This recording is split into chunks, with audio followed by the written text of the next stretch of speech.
ሁላችሁም እንደምታውቁት ተስፋ አድርጋለሁ እንደምታምኑት ኢትዮጵያ እያንሰራራች ነው፣ ተነስታለች። የዚህ 5፣ 6 ማክሲመም 10 ዓመት የኢትዮጵያ ታሪክ ድሮ ከምናውቀው ታሪክ ጋር በፍጹም አይመሳሰልም። የዛሬ 10 ዓመት ያለችው ኢትዮጵያ በአፍሪካ በብዙ ነገር ግንባር ቀደምት ነች። ያኔ ናሬሽን ቢልድ ማድረግ የመሻት ጉዳይ ሳይሆን ኃላፊነት ሆኖ ይመጣል።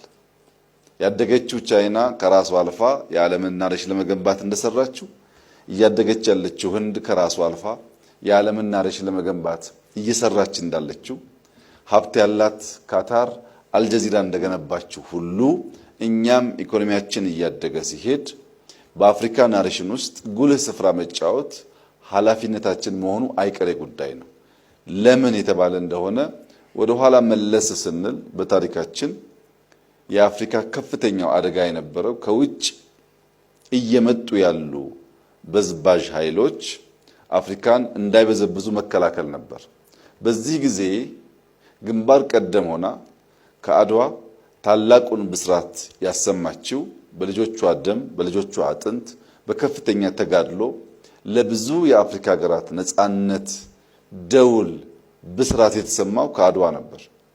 ያኔ ለመከላከል ያኔ እንዳንበዘበዝ የነበረው ተጋድሎ ላለፉት በርካታ ዓመታት በቆየንበት መንገድ መቆየት አልነበረበትም። ከተከላከልን በኋላ መልማት ነበረብን። ከተከላከልን በኋላ መበልጸግ ነበረብን።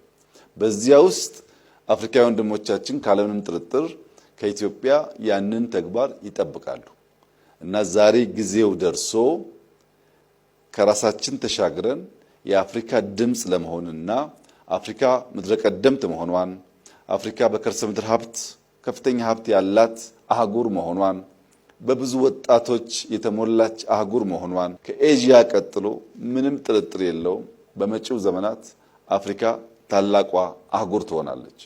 ይህ በሚሆንበት ሰዓት አርፍደን በብዙ ጉዳይ እንደጀመር ነው በዚህም ጉዳይ አርፍደን እንዳንጀምር ከኛ ተሻግረን የአፍሪካን ትልቅነት ሀብታምነት የማድረግ አቅም በብዙ ያስተምራል የሚል እምነት አለ።